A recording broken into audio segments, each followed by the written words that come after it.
sekarang untuk teman-teman atau Bapak Ibu yang sudah bertanya, silakan selalu pantau panel Q&A-nya.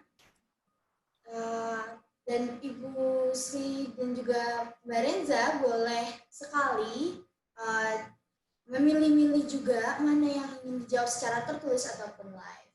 Nah, di sini juga ternyata di panel Q&A ada pertanyaan dari Ibu Deborah Sucipto. Nah, Ibu Deborah Sucipto ini adalah direktur dari BKHI dan selama ini Warung Prancis UKSW itu berada di bawah naungan BKHI. Jadi juga Ibu Deborah ini yang bisa menolong kami supaya Warung Prancis UKSW juga tetap bisa berjalan sampai saat ini.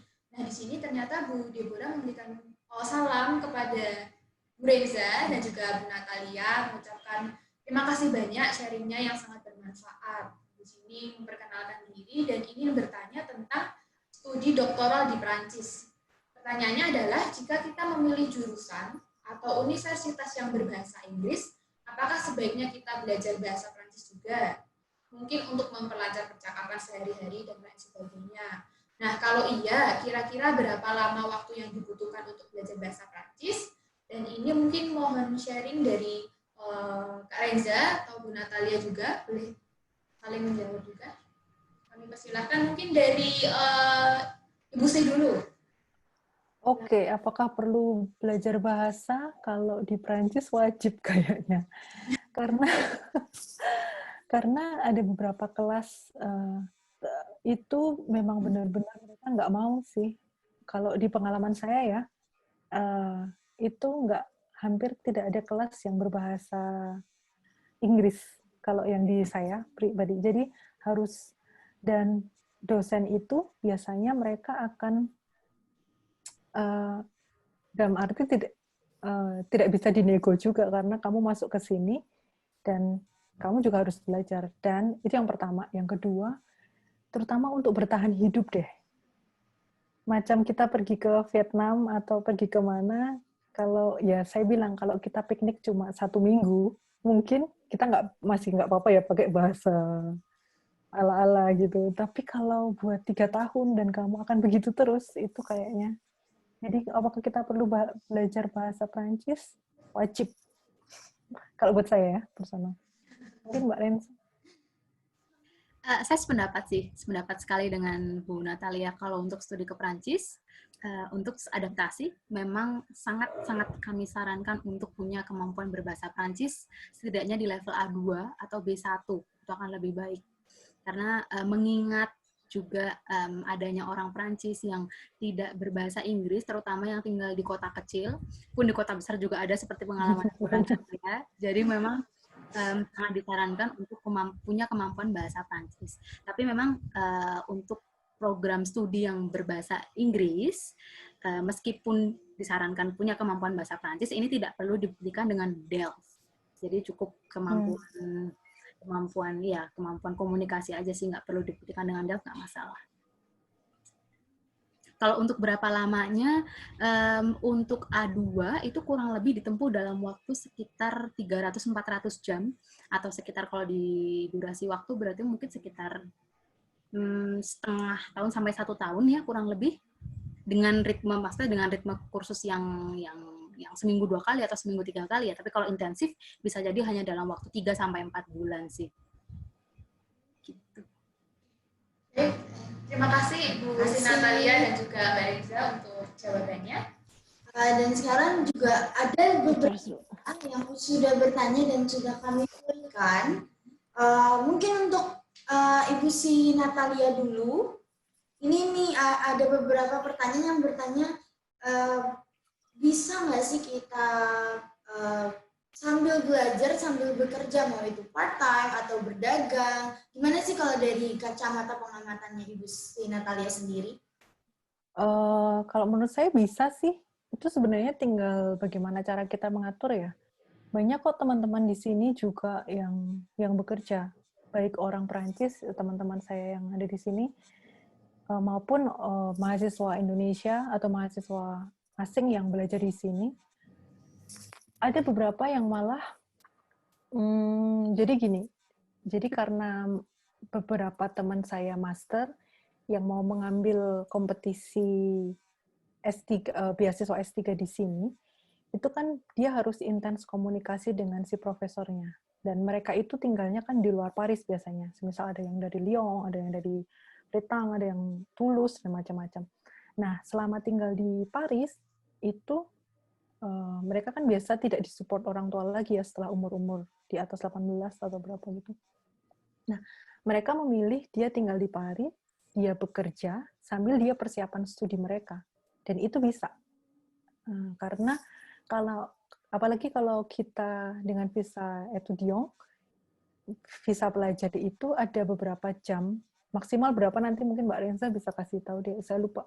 Ada maksimal jam yang bisa kita ambil untuk kita sambil kerja. Jadi apakah kita bisa, apakah itu akan mempengaruhi studi kita atau tidak, ya itu tergantung orangnya, bagaimana cara dia manage. Tetapi apakah bisa atau tidak, saya pikir bisa karena pengalaman beberapa teman saya bisa buktinya gitu. Gitu. Ibu. Oke, di sini jadi sebelum webinar ini berlangsung juga sudah dibuka kesempatan bagi beberapa orang untuk bertanya melalui email. Dan di sini ada satu pertanyaan yang mungkin lebih cocok dijawab oleh Mbak Renza. Pertanyaannya itu, selamat siang Kak, adakah kampus negeri di Prancis yang menawarkan fokus bahasa dan sastra Arab, kajian Timur Tengah, dan manajemen perpustakaan? Oke, sebelum saya menjawab pertanyaan yang tadi, saya mau menambahkan sedikit tadi dari poin yang sudah disampaikan Bu Natalia, bahwa memang benar bisa kerja part-time, batas waktu kerjanya adalah 20 jam per minggu, atau sekitar 4-5 jam per harinya, upahnya adalah 9-10 euro per jam. Jadi itu yang harus diperhatikan mahasiswa. Kalau lebih dari itu harus hati-hati, karena takutnya tiba-tiba dideportasi, kan repot juga kan, gitu. Nah, untuk pertanyaannya apakah ada kampus negeri yang menawarkan program sastra Arab atau kajian Timur Tengah? Ada, salah satunya adalah di ENS Lyon atau École Normale Supérieure yang ada di Lyon. Nah, ENS Lyon ini menawarkan program-program yang cukup unik. Tadi salah satunya adalah kajian Timur Tengah.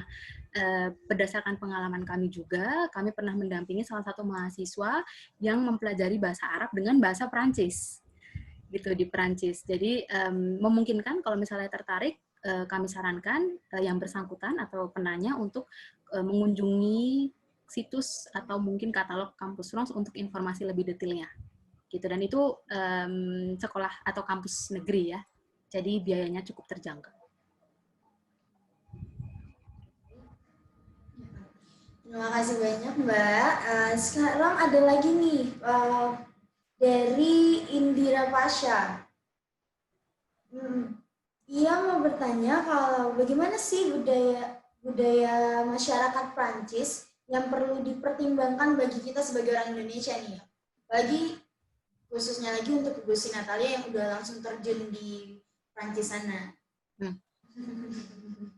Kalau itu saya rasa sih Ibu sih akan lebih mantap ya menjawabnya karena sudah di lapangan langsung, jadi kayaknya terjun ke lapangan ini apa ya kayak bahasa apa ya, yang pasti begini, saya punya beberapa pengalaman untuk pergi ke beberapa negara di Asia dan memang sangat berbeda. Jadi kalau semisal kita pergi ke Filipina atau kita pergi ke Vietnam, kalau ini secara apa yang kita lihat, indera mata kita, itu sejenis lah. Apa yang kita makan itu juga masih bisa lah ya rasa-rasanya. Even kita pergi ke Jepang yang sangat berbeda dari negara-negara Asia yang lain, itu rasa makanan itu masih ada. Tetapi kalau di Eropa itu benar-benar beda. Benar-benar apa ya?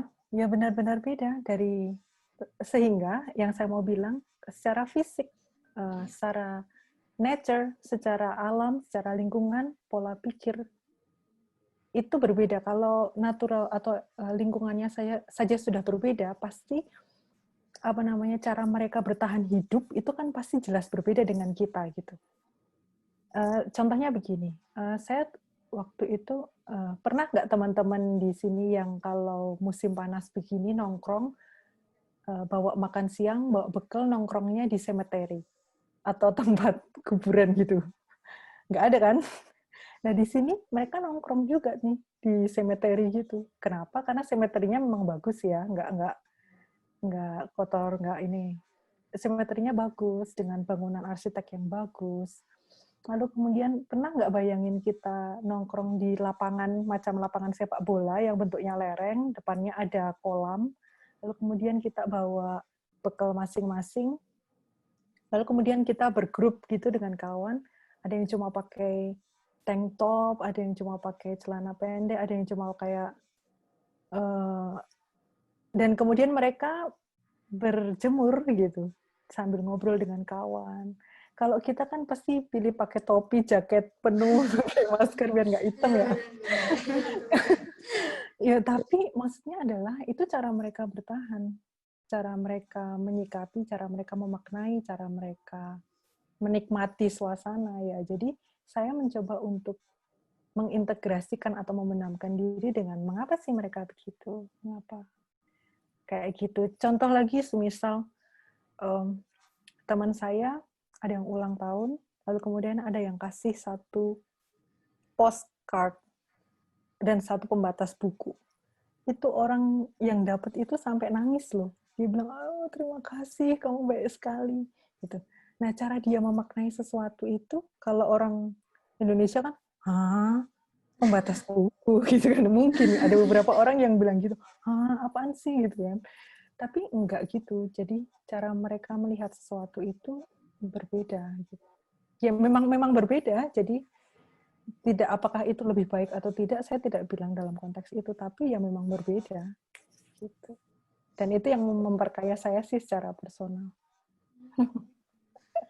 Mungkin kalau saya boleh menambahkan sedikit, saya sependapat sekali ya tadi dengan Ibu Natalia tentang poin-poin yang sudah disampaikan, tapi ada hal lain juga yang tidak kalah penting untuk dipersiapkan mahasiswa sebelum studi ke Perancis, yaitu adalah kemandirian, melatih kemandirian. Karena ketika studi di Perancis, semuanya akan sendiri, tidak ada mama papa, tidak ada saudara, terutama untuk hal-hal yang berkaitan dengan birokrasi, itu semuanya sudah harus diurus sendiri. Jadi kalau misalnya tidak berlatih dari dini,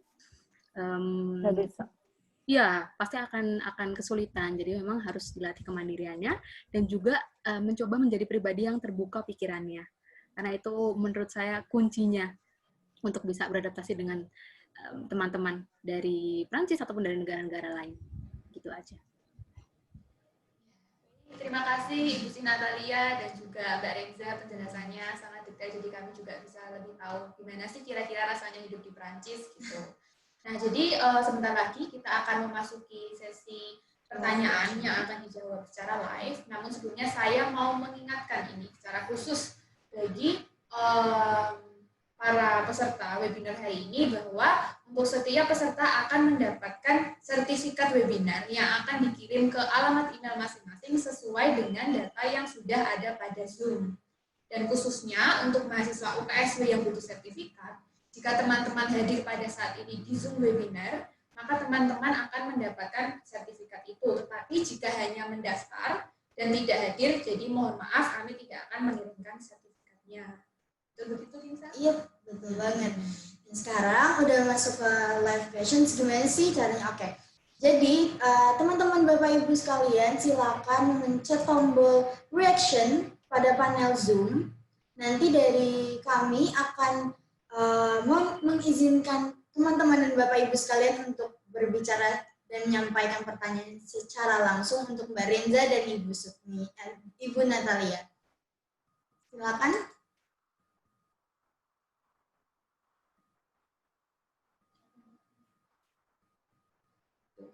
Oke. Baik, di sini ada Asintia Priwati yang sudah mengangkat tangan. Asinta Priwati.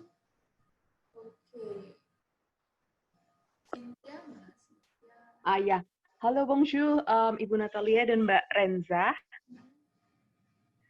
Yang ingin saya tanyakan, kan saat ini Bu Natalia sedang menempuh doktorat di Sorbonne University. Bu Natalia, kalau boleh tahu, beasiswanya dengan beasiswa apa? Dan ketika sedang apply untuk bursary tersebut, apakah Ibu melewati batas requirement itu semua? Soalnya kebetulan ini saya sekalian curhat sama Mbak Renza ya. Beberapa kali saya sudah ketemu sama Mbak Renza, terus saya sendiri juga sedang berencana untuk menempuh doktorat, tapi kayaknya masih untuk level bahasa itu belum menempuh sampai ke B2 itu. Terima kasih.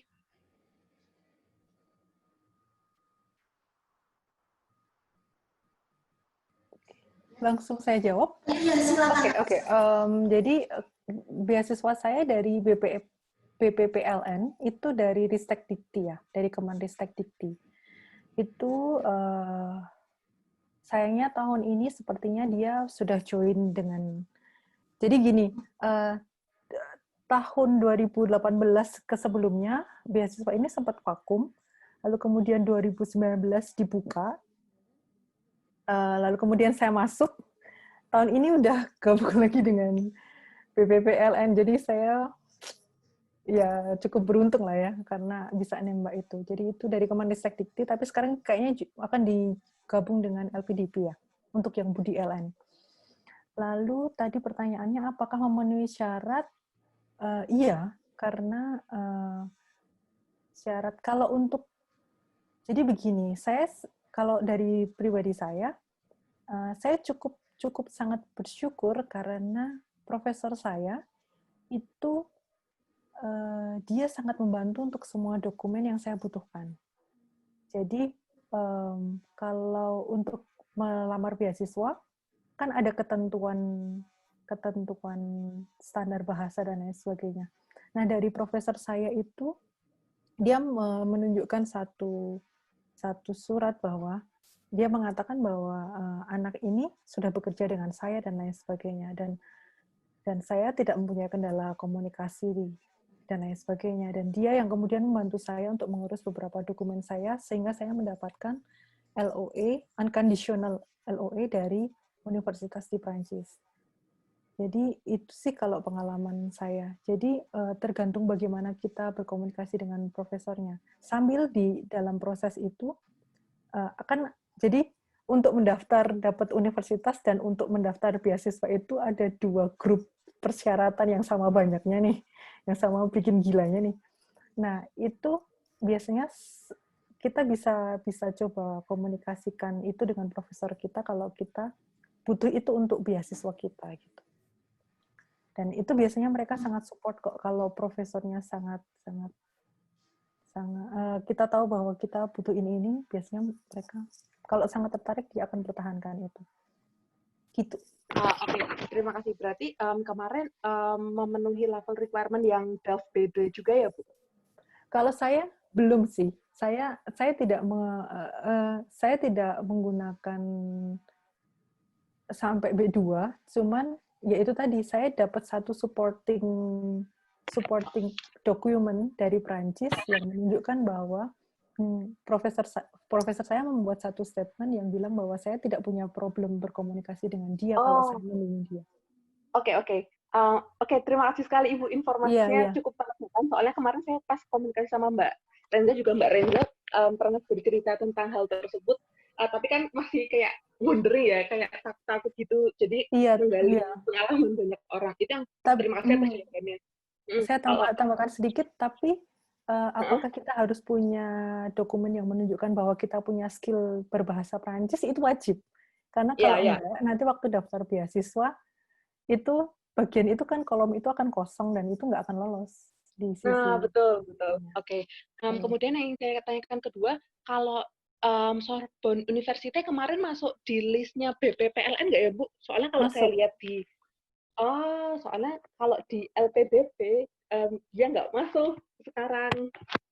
Tapi ini kan ditunda juga atau dipospon untuk harusnya dia buka bulan Mei, tapi kemudian karena situasi COVID ini dia jadi dipospon. Terus itu saya jadi wondering juga, waduh gimana ya nggak ada di list, tapi sebenarnya lewat jalur Budi pun bisa seharusnya kayak gitu.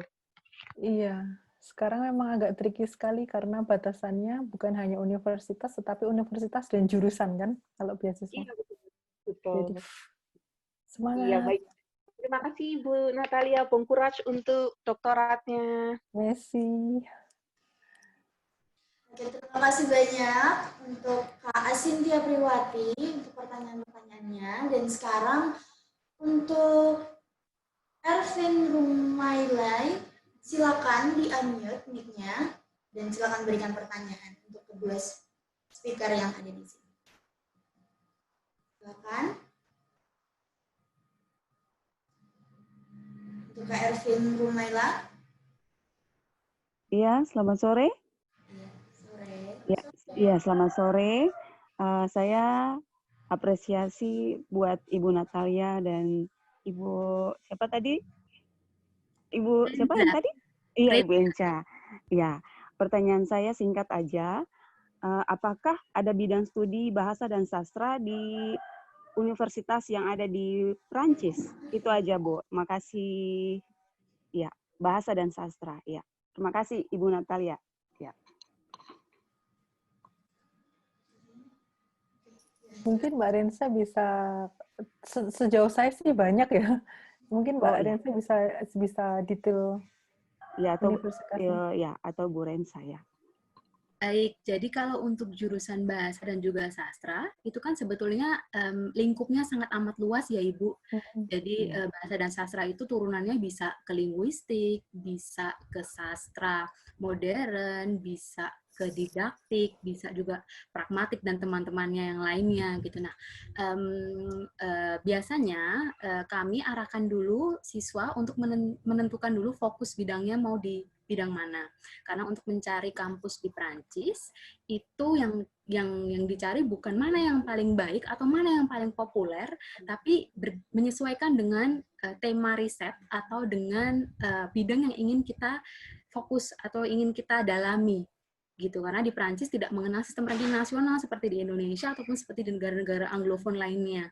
Gitu. Jadi untuk pencarian universitas itu harus disesuaikan dengan fokusnya. Nah, saran saya, Ibu harus menentukan dahulu fokus bidang bahasa dan sastra yang dimaksud apa. Kemudian nanti selanjutnya kami akan bantu untuk kira-kira kalau misalnya untuk yang linguistik bisa di misalnya Paris Diderot atau Université Diderot, Paris 7, atau mungkin kalau di kota lain ada juga di Poitiers, di La Rochelle, di Strasbourg juga ada. Nah, nanti silahkan mana yang sesuai dengan spesialisasinya Ibu. Begitu. Oh iya, Ibu Resa dan Ibu Natalia, ini saya memang sudah ada tawaran untuk di Amerika di Amerika. Cuman ada undangan ikut kegiatannya di Perancis ini, jadi saya tanyakan ini untuk studinya S3, untuk S3-nya, iya. Ya, jadi saya berharap mungkin Ibu Resa atau Ibu Natalia nanti bisa kirim nomor WA atau nomor atau alamat email dari Ibu Resa dan Ibu Natalia untuk nantinya ke depan saya bisa berkomunikasi dengan kedua Ibu. Terima kasih. Senang hati Ibu. Nah, untuk Ibu Ervin Rumailai, kalau misalnya proposal risetnya sudah siap, sudah ada, mungkin bisa dikirimkan ke saya, ke email Kampus France, nanti akan saya bantu teruskan ke rekan saya atau kolega saya di divisi kerjasama ilmiah, biasanya nanti mereka yang akan membantu mencarikan jodoh promotor yang tepat sesuai dengan spesialisasi Ibu. Begitu. Jadi nanti mungkin bisa dikirimkan. Oke, baik. Terima kasih Ibu Resa sama Ibu Natalia atas pencerahan pikiran. Selamat sore. Sore di Ambon, Maluku. Pagi kok Bu di Paris. Oh iya di Paris pagi ya Bu. Ya, makasih Bu Natalia. Sukses Ibu. Oke, terima kasih Kak Ervin Rumailai dan ada satu lagi nih yang ingin bertanya dari Ben Pakpakan. Oke, silakan Kak Ben Pakpakan. Oke, bisa diambil dulu Kak. Iya. Bonjour Bu Natali dan Bu Renza. Sebenarnya saya itu murid SMP. Mau tanya karena kebetulan keluarga mau pindah ke Eropa. Mau nanya untuk studi SMA di Prancis itu sistemnya seperti apa? Masih. Waduh, dari pendidikan kita menuju ke SMA. Mas Ben atau Ben, kalau untuk studi SMA itu di IVI ada yang namanya divisi kerjasama edukatif atau kerjasama pendidikan. Nah, di mana divisi ini biasanya membagikan informasi terkait dengan pendidikan mulai dari dasar sampai dengan menengah. Nah, kalau untuk informasi generalnya atau umumnya terkait dengan SMA di Prancis, terus terang saya tidak banyak informasinya. Yang bisa saya bagikan adalah bahwa studi SMA di Prancis itu durasinya, semoga saya nggak salah ya, durasinya itu sekitar kalau SD itu 5 tahun, kemudian kalau SMP itu lebih 3 tahun, SMA juga kalau saya nggak salah 3 tahun atau 2 tahun. 3 tahun. Ya, 3 tahun. 3 nah, tahun. juga sama 3 tahun. Yang jelas kalau studi SMA itu gratis di Prancis untuk semua siswanya. Tapi yang perlu diperhatikan bahwa studi dasar sampai dengan menengah ini menerapkan sistem yang namanya laik atau sekuler. Jadi memisahkan hal-hal yang berhubungan dengan agama dan juga berkaitan dengan pendidikan. Jadi itu memang prinsip dari sistem di Prancis. Tapi kalau untuk informasi lengkapnya nanti mungkin DBEM bisa menghubungi kolega kami di kerjasama edukatif ke websitenya IVI aja, ivi.id, ivi-id.com, maaf, ivi-id.com. Nah, nanti silahkan cari di kerjasama pendidikan. Nanti bisa dapat informasi lebih lanjut. Kurang lebihnya begitu. Mungkin Bu Natalia ada yang mau ditambahkan? Silakan. Enggak, saya juga kurang paham sih. Cuman dengar-dengar dari beberapa teman, seperti yang kemarin saya bilang 3 tahun, lalu kemudian di sini gratis, lalu kemudian ya itu aja sih. Dan benar banget soal sekuler tadi. Yes. Itu aja sih, sama. Oke, Dan sama. Baik, terima kasih kepada para attendee yang sudah bertanya secara live, dan juga terima kasih kepada Ibu Natalia dan juga Mbak Eza yang sudah bersedia untuk menjawab. Jadi mohon maaf untuk sesi Q&A akan kami akhiri sampai di sini. Jika masih ada pertanyaan yang mungkin belum terjawab, nanti bisa kunjungi langsung ke websitenya Kampus France. Jadi nanti bisa bertanya di sana kepada Mbak Reza. Dan selain itu juga kami mempersilahkan bagi para peserta kali ini untuk bisa cek di Instagram Warung Prancis UKSW, yaitu @warungprancis.uksw. Jadi nanti di sana kami juga akan posting beberapa konten yang berisi tentang Q&A yang mungkin saat ini belum bisa terjawab.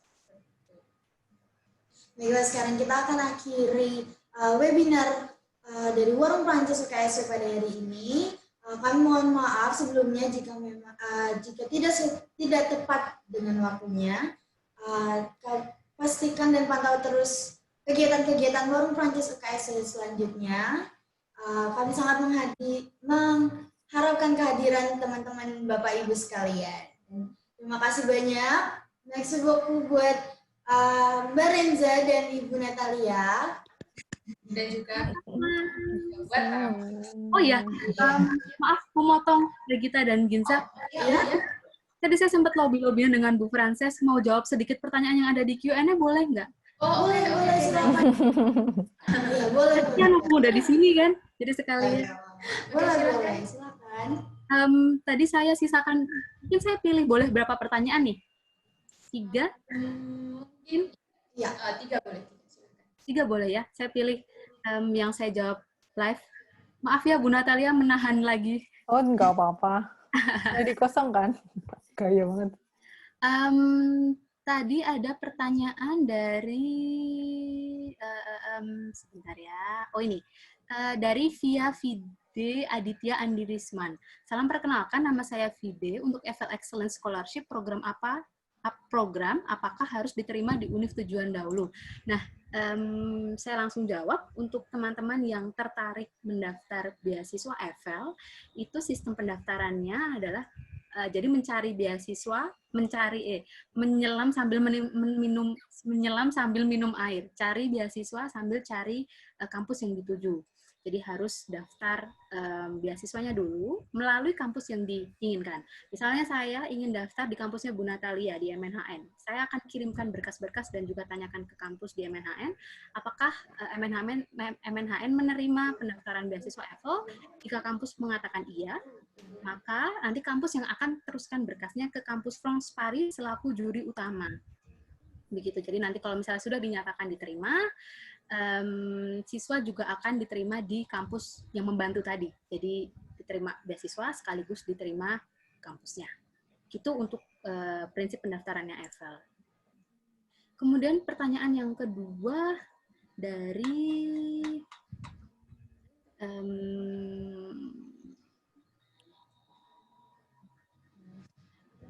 Henry Marindasari. Saya Rinda, saya memiliki beberapa pertanyaan. Apakah Prancis sendiri mempunyai website khusus pendidikan tinggi berisi list bidang studi dan universitasnya yang memungkinkan mahasiswa internasional mencari bidang studi di satu website saja?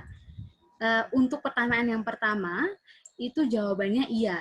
Nah, untuk ini Ibu Rinda bisa mengunjungi situs Kampus France Indonesia atau Kampus France Paris juga boleh, di mana di dalam situs tersebut tersedia sebuah katalog untuk mencari program studi atau jurusan. Nah, silakan nanti klik katalognya. Pertama pilih program studinya, jenjangnya terlebih dahulu, kemudian klik daftar katalognya, nanti tinggal ketik aja kata kuncinya, misalnya mau cari jurusan A, B, C, nanti akan muncul semua kampus di Prancis yang menyediakan jurusan yang dicari tadi. Gitu. Kemudian ada pertanyaan kedua dari Ibu Rinda, pendampingan seperti apa yang bisa ada di Kampus France, bagaimana cara mengakses pendampingannya? Tadi seperti yang saya sampaikan di awal, bahwa bentuk pendampingan yang kami berikan ini adalah layanan konsultasi dan juga pendampingan untuk pendaftaran dan pengajuan visa. Nah, kalau untuk konsultasi itu Ibu bisa melakukannya melalui email, melalui WhatsApp, karena khusus selama periode pandemi ini kami membuka juga konsultasi melalui WhatsApp, atau mungkin kalau untuk pertanyaan yang detail dan juga panjang, Ibu bisa konsultasi dengan saya nanti melalui Zoom. Begitu. Nah, pendampingan lainnya adalah tadi pendampingan untuk pendaftaran, jadi mulai dari persiapan berkas sampai dengan pengajuan visa studi. Nah, itu nanti seperti yang dulu dilakukan oleh Bu Natalia dengan saya, jadi persiapan berkas-berkas untuk visa yang ada sangat banyak dan menjengkelkan itu ya Bu ya. Bukan menjengkelkan sih, mungkin ribetin aja, tapi akhirnya selesai juga.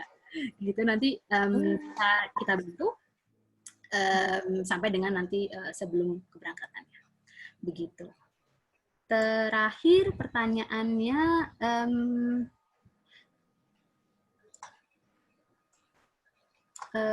Ibu Natalia dapat salam dari Pak Iqbal, dosen UPI. Iya, salam balik Pak Iqbal. Kemudian terakhir dari Anna Christina, bonjour, je m'appelle Anne. Apakah ada beasiswa master yang kandidatnya boleh di atas 30 tahun? Beasiswa master untuk kandidat yang usianya di atas 30 tahun kebetulan belum ada, mohon maaf sekali, karena yang batas usianya adalah 30 tahun, tapi kalau untuk S3 itu sampai dengan 35 tahun. Nah, untuk jurusan, pertanyaan selanjutnya, untuk jurusan Urban Management dan Development, Urbanism, kira-kira universitas di Prancis mana yang memiliki reputasi paling baik? Untuk jawaban ini kembali lagi dengan tadi yang saya sampaikan ketika menjawab pertanyaan Ibu Ervin tadi, bahwa di Prancis itu tidak mengenal sistem ranking nasional. Jadi untuk mencari universitas bukan dicari dari mana yang paling baik, mana yang paling populer, mana yang paling masuk peringkat A, B, C, dan sebagainya, tapi disesuaikan dengan spesialisasi atau bidang yang ingin didalami itu apa.